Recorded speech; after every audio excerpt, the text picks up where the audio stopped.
Bueno, gracias por venir a la cuarta edición del Festival de Arte Popular Mercedes Sosa. Hoy arrancamos ahora con una charla breve, de menos de una hora, acerca de la mamá y por el 80 natalicio de la mamá. Y entonces tenemos con nosotros a don Ramón Ávalo, que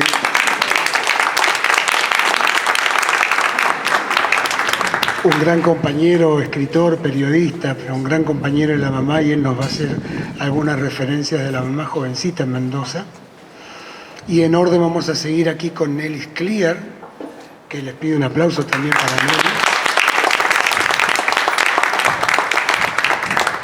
Nelly. Y Nelly nos va a contar, Nelly tiene la misma edad que la mamá, entonces son contemporáneas allí, y cuando la mamá entró en una agencia de espectáculos, Nelly también entraba.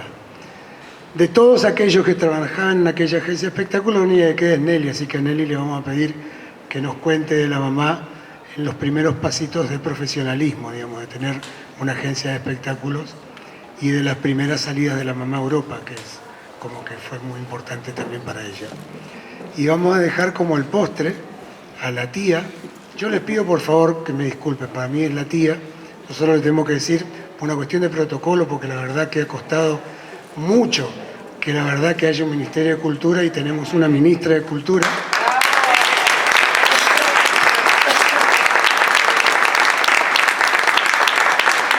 Así que yo le voy a decir ministra todo el tiempo, pero en el subtitulado ustedes lean tía, por favor, si sientan la mano. A la ministra Teresa Parodi. Así que vamos a arrancar con don Ramón Ávalo. Ahí tiene el microfonito don Ramón. Y vamos a escuchar a ver qué tenemos de la mamá jovencita.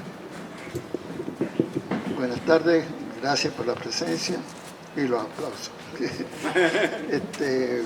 Bueno, yo la conocía a Mercedes cuando iba a Mendoza, de la mano de Mato. Por ahí cuento que digo que se fueron tres, con Tejada Gómez, Mato y un bailarín que era folclórico, el Tordo Nieto, y regresaron cuatro.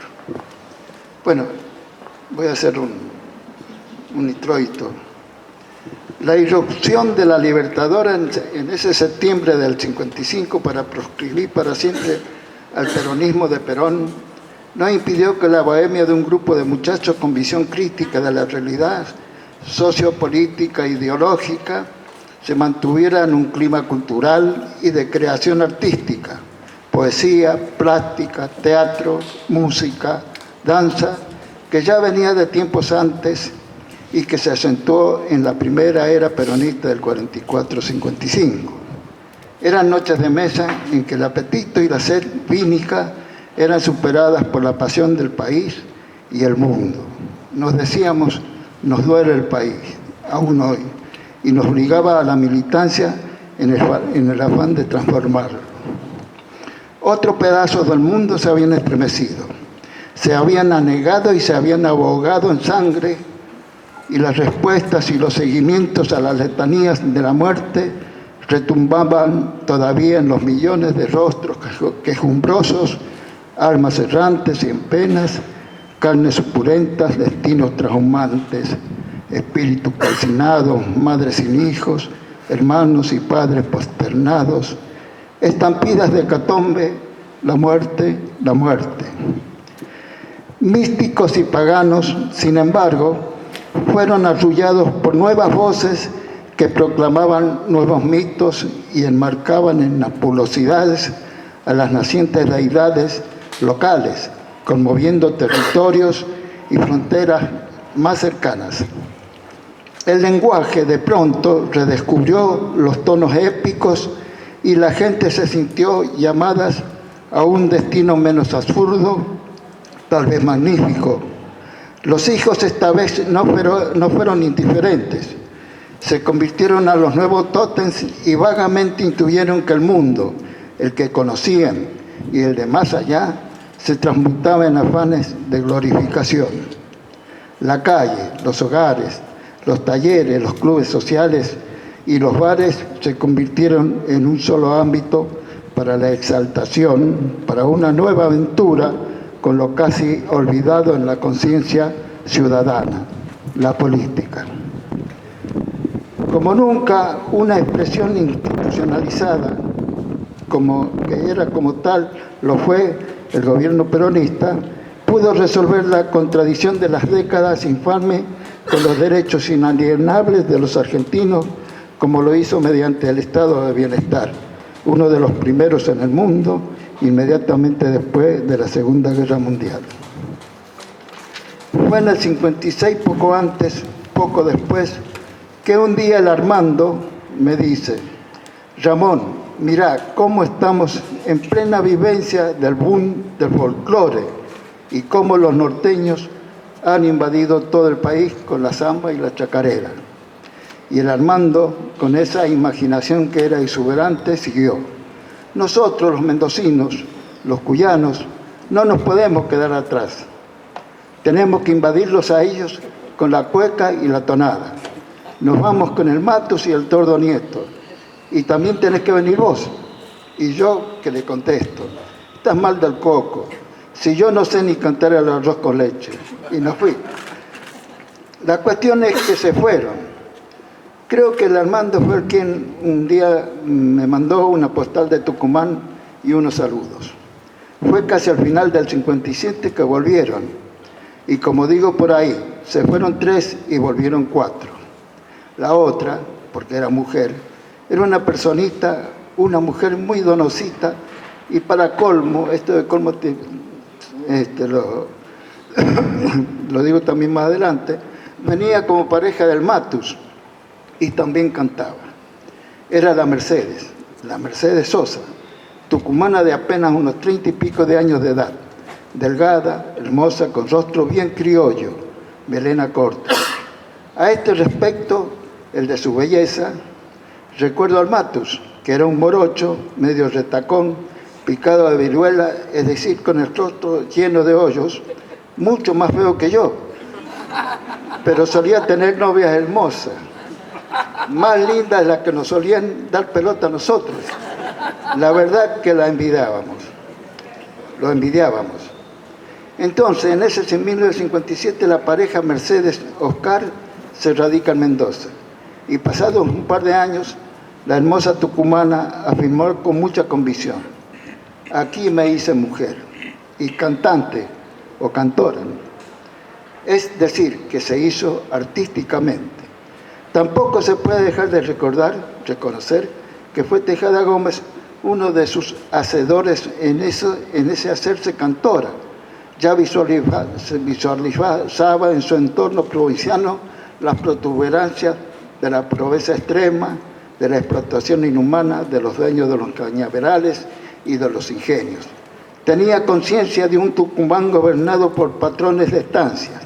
No obstante, decía: en Tucumán están mis raíces, pero en Mendoza mi felicidad. Recordando que la canción Nocturno simbolizaba su amor por Matus.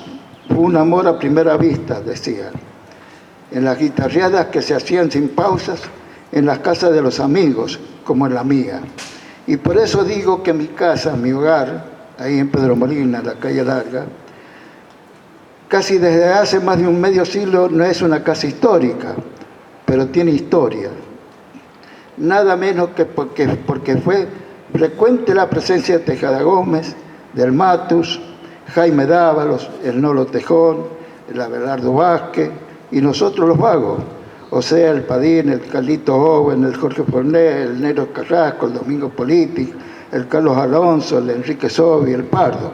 Y claro, también a María La Paz, mi compañera, docente y cantora de dulce voz, que era interpretada por los amigos en las largas tenidas a que cantara a lo más emblemático entonces desde su voz, la canción Al Guerrillero, con letra de Pablo Neruda. Y claro, la Mercedes, la bella tucumana ya incorporada al quehacer cultural menduco con su voz de voces, la voz mayor, un grupo que resaltaba en la constelación cultural lugareña sus dotes creativas. No habían, como ahora, lugares públicos como las llamadas peñas o las masivas convocatorias del espectáculo musical popular. No obstante, se ampliaba la difusión de las cualidades de la voz de Mercedes, en correspondencia mutua con la poesía de Armando y la música de Matus, el Oscar. Hasta 1963, en que se corporiza en el nuevo cancionero la visión colectiva de Armando, Matus, Mercedes, Tito Francia, Cedero, el Tordo Nieto, que fue insuflar en el canto popular nativo el folclore y sus ritmos de tonadas, cuecas, chacareras, chamamés, el folclore pampeano, otra dimensión en correspondencia con los nuevos tiempos de transformaciones revolucionarias en lo político, en lo ideológico, social y económico que conmovían al mundo. En febrero de 1963, en el local del Círculo de Periodistas de Mendoza, fueron 3 los creadores que dieron impulso al nuevo cancionero, o sea, Armando, Matus y la Mercedes. Conjunción de la música, la poesía y la expresividad clara, firme y exquisita de la voz de Mercedes, la voz mayor de ese rompimiento revolucionario de la canción argentina. Fue un movimiento, una actitud colectiva de la cultura más expresiva de la identidad popular de los argentinos, el canto nativo, el llamado folclore, dándole acompañamiento a las expresiones épicas pero solitarias de Atahualpa Yupanqui, Buenaventura Luna y pocos otros. El Mendoza tal vez o Alberto Godoy, y una que otra expresión anónima que puedan encontrarse en el llamado cancionero cuyano. Con este nuevo cancionero también se abrió una etapa de resistencia al cambio por parte de los escritores tradicionalistas, aunque para nada, según afirmaciones reiteradas de sus protagonistas del nuevo cancionero, esa creación era en contra de nadie, menos de esa tradición. También fue muy fuerte la persecución política e ideológica en tiempos de dictadura que llegó al paroxismo en la Noche Negra del 76. Antes, sería en el 64, que Mercedes y el Mato deciden probar suerte en la gran urbe porteña, punto obligado en la Argentina, aún hoy, para el anhelo legítimo de destacar vocación y pasión en el marco masivo que posibilitaba esa metrópoli. La creación desde las raíces populares en perpetua renovación dieron legitimidad al nuevo cancionero. Claro, el camino fue un permanente esfuerzo de renovación, superación intelectual y de riesgos, incluso de la misma vida. Tanto Armando como Matus y Mercedes tuvieron que sufrir el exilio en esos años oscuros. La Mecha, para sus amigos, recordaba los tiempos que, por ejemplo, trataba de ubicarse en un escenario de trascendencia como lo fue desde el principio el Festival de Cosquín. Su director entonces, Marvis, le era totalmente adverso para su presencia, pero no le alcanzó para impedir la resonancia de su talento vocal artístico. Lo recuerda ella. Invitada por Jorge Cabrune, subía al escenario bajo la oposición de Marvis. Yo siempre tuve problemas con la comisión de Cosquín. No sé por qué. En ese tiempo yo ya era comunista y lo sigo siendo. Por entonces era mala palabra y peligrosa. En sus tiempos últimos fue polifacética en su arte, afirmada en la renovación profunda del espíritu del cancionero popular.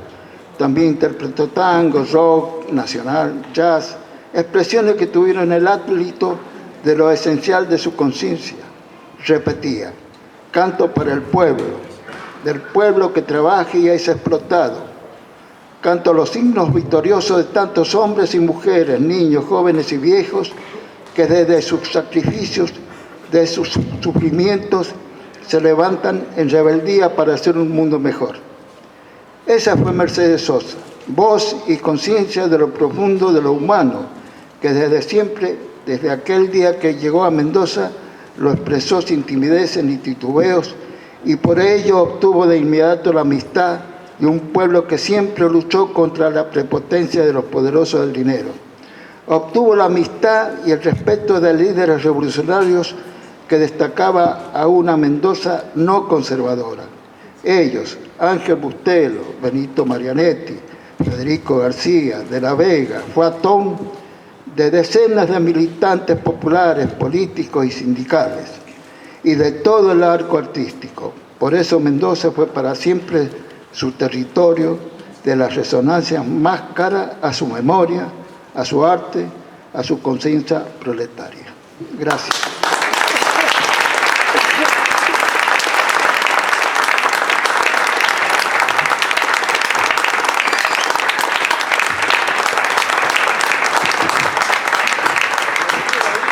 Escribite algo se llama. Escribite una cosita. Y bueno, esa señora que cuenta Ramón es quien después conoce a Nelly, más o menos en los mismos años. Porque 66. por eso, y él habla del 64, del 65, que viene la mamá, o sea que te queda la continuidad, Nelly. Bueno, yo la verdad que me siento achicada después de lo que preparó. Arrancamos mal. Porque yo lo único que quiero contarles es algunas anécdotas con Mercedes. Yo entré a trabajar a DAEFA al mismo tiempo que ella comenzó a ser representada por DAEFA. Éramos las dos jóvenes, ella con un talento increíble, maravilloso. Nosotros estábamos en la calle Uruguay y Cangallo en esa época, y ella empezó a vivir al poco tiempo, ahí a pocas cuadras, en Riobamba y Sarmiento. Pasaba mucho por la oficina. Nosotros le buscábamos trabajo, no era fácil todavía. Y DAEFA programó un espectáculo folclórico en un teatro que ya no existe, que era el Teatro Odeón. Hola. Que era el Teatro Odeón. Lo dirigía Juan Silbert. Pretendía que todos se movieran mucho por el escenario. Mercedes dijo, conmigo no cuenten. Yo vengo a cantar y me vuelvo a mi casa. Y si no les gusta, me voy. No, Mercedes, vos sos muy importante dentro de este espectáculo. Se llamaba La Raíz y la Tierra. Después en una gira se llamó Baguala y se hizo famoso con el nombre de Baguala.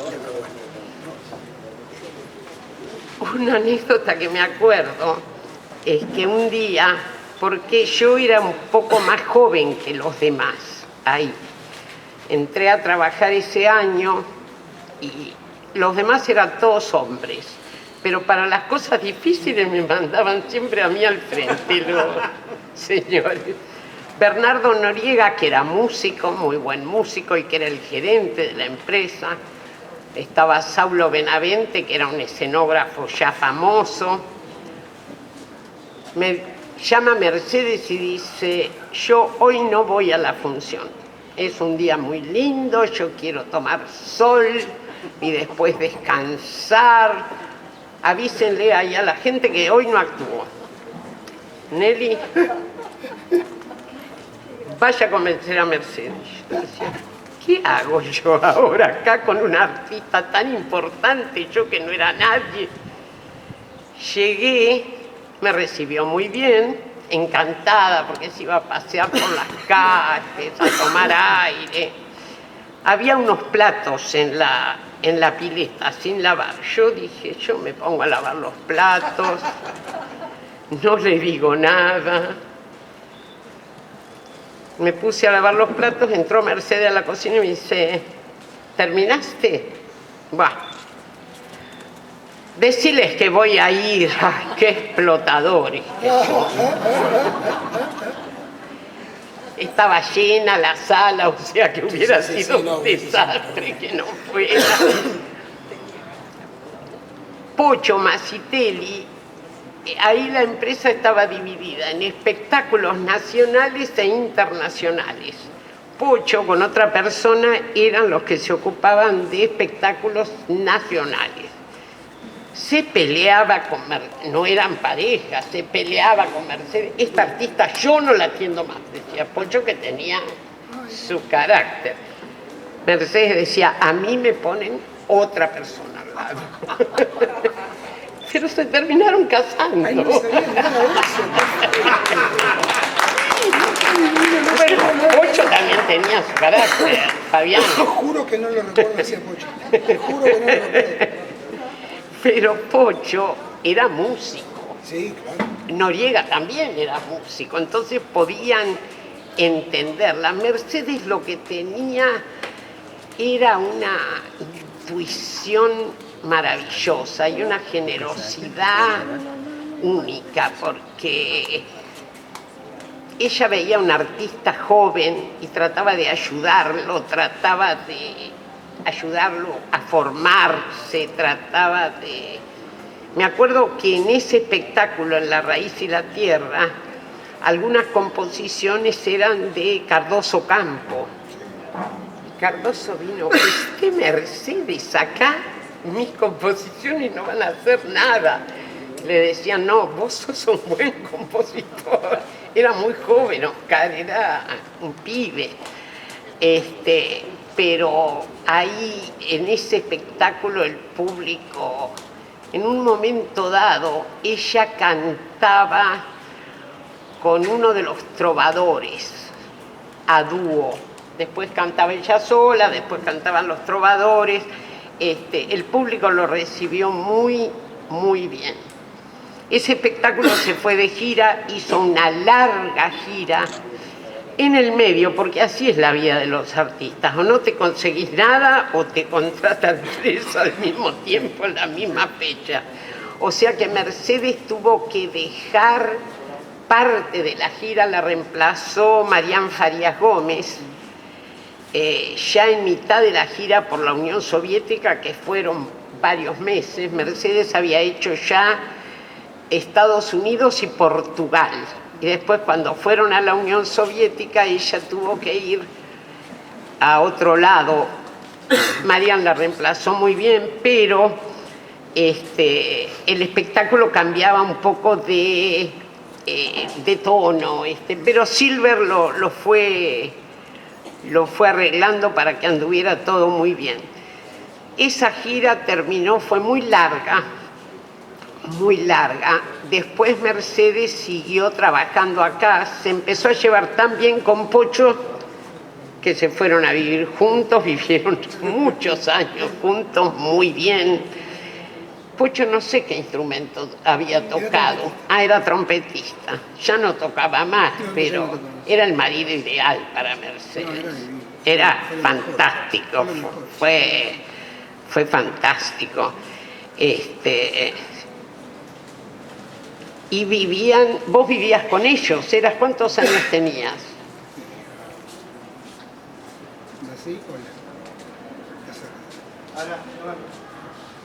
Hola. ¿En qué año naciste? Yo nací en el 58 a fines y estamos hablando de 67 esto, o sea que tenía 8 o 9 años. Y estaba el hijo de Pocho. Y estaba Gustavito. Que Mercedes decía, se llevan bastante bien. Yo lo único, guardo bien los cuchillos. No. Tenía tu edad más o menos. Sí, tenía 9 meses más que yo. Ah, sí. No, pero de hecho, nos llevamos siempre muy bien, ¿no? bien, sí. Pero eran chistes de Mercedes. Sí. Eran chistes. No, Pocho en realidad nos tenía muy bien a los dos, en realidad, Sí. porque era Pocho en realidad. Era Pocho, el que se ¿no? encargaba, Sí, Pocho era fantástico. Sí, era un Pocho único. ¿Qué más les puedo contar de Mercedes? Yo les quiero leer algo. Cuando nosotros cumplimos 25 años, Mira que te tengo. la empresa, hicimos una fiesta, le pedimos a los artistas, fue raro lo que escribió Mercedes. Esperame un minuto que lo encuentre. Es raro lo que escribió. Escribió así, miren, una cosa corta, pero... David, Nelly, queridos amigos de DAEFA, les deseo muchas felicidades en estos primeros 25 años. Generar cultura y espectáculo en este país es algo que tenemos que agradecer todos. Y a pesar de las amarguras, también hubo alegrías. Desde 1965 que comencé a trabajar con ustedes, los conocí y los quise. Gracias por la ayuda que me brindaron en los primeros años de mi carrera. Es de una generosidad tremenda, porque ella era mucho más grande que DAEFA, digamos. Ella era la gran artista nacional. Lo que me extraña, que lo releí ayer porque quería, ¿por qué puso a pesar de las amarguras? ¿De qué se habrá acordado? ¿De qué cosas? ¿No? Pero yo creo que lo más grande de Mercedes, aparte de que fue una artista sin igual, es esa intuición que tuvo para ayudar a artistas que hacían otro género, que no era el de ella, rockeros, música melódica, ayudó a todo el mundo. Yo me acuerdo que los artistas jóvenes se desvivían porque Mercedes cantara un tema con ellos. Sí. Y a partir de que entraba Mercedes en su vida, como que ellos mismos se engrandecían. No sé, eso es algo muy... Vos lo podés entender mejor, pero es algo que tienen los grandes artistas que engrandecen a los otros, no sé cómo decirlo. Vos también lo tenés, así que... Bueno, no sé qué más les puedo contar, pero fue una gran persona, ayudó a mucha gente, inclusive a mí cuando enviudé, me ayudó mucho. Fue una gran artista, una gran persona. Creo que los que tuvimos la suerte de conocerla nos enriquecimos por adentro de solo estar cerca de ella. Muchas gracias.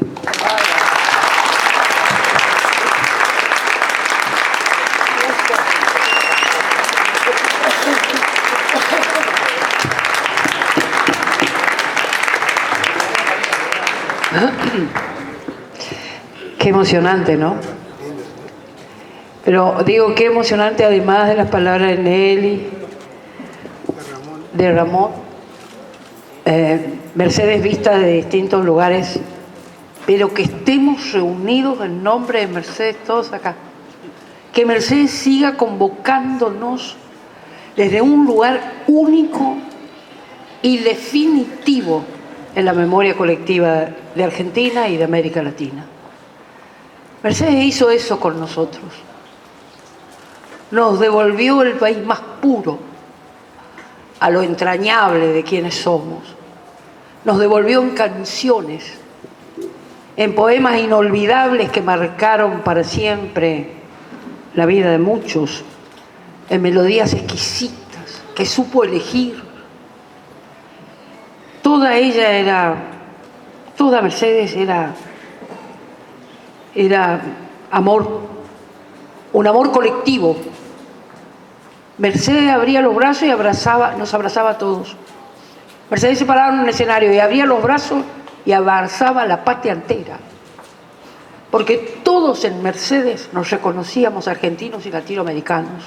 Y nos reconocíamos detrás de un sueño hermoso, un sueño único, un país con libertad, un país con ideales, un país con justicia, un país sin olvidados, sin marginados. Ese sueño tenía Mercedes en los ojos, en la voz, en el gesto, en la belleza del canto. Ese canto de Mercedes nos atravesó la vida y nos sigue atravesando la vida para siempre. Estamos marcados por el canto de Mercedes.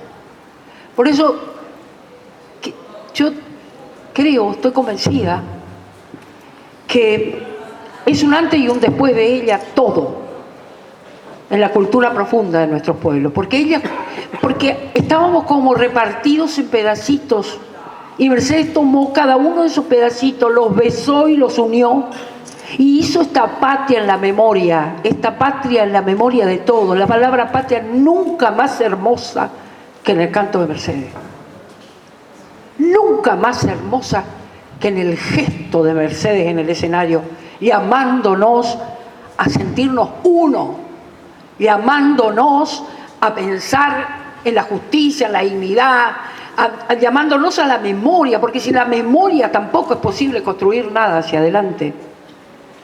Por eso creo que las palabras de Nelly, el afecto de Nelly y de don Ramón, que la conocen en distintas etapas, nos ponen en ese lugar donde me parece que a Mercedes también le gusta estar.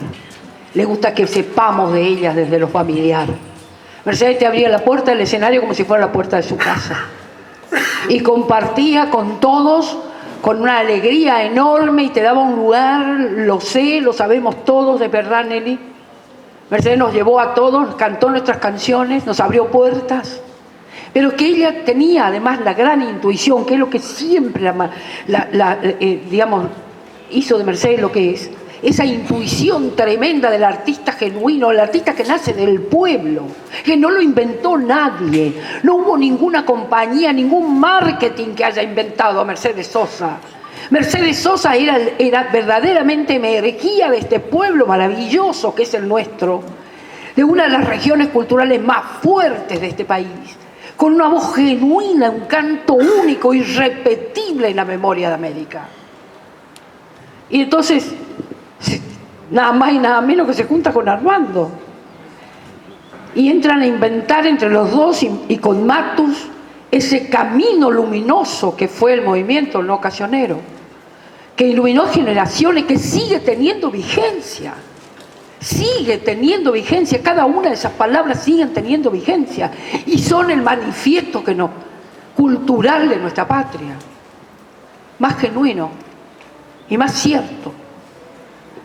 La verdad, Fabián, es que cada vez que nos reunimos en nombre de tu madre, no podemos evitar emocionarnos, no podemos evitar extrañarla. No me importa, ya sé, se quedó en las canciones, pero la extraño, la extrañamos, basta, eso es verdad. Y está muy bien que la extrañemos, nos hace falta. Siempre nos hace falta. A la mañana hay que levantarse, yo lo hago rutinariamente, y escucharla. Yo la pongo en mi casa y después me voy a trabajar. Porque el canto de Mercedes me sigue iluminando, nos sigue iluminando. Nos reconocemos en ella y en su lucha, en lo clara que fue para pensar, en cómo militó donde tenía que militar. La militancia no debe perder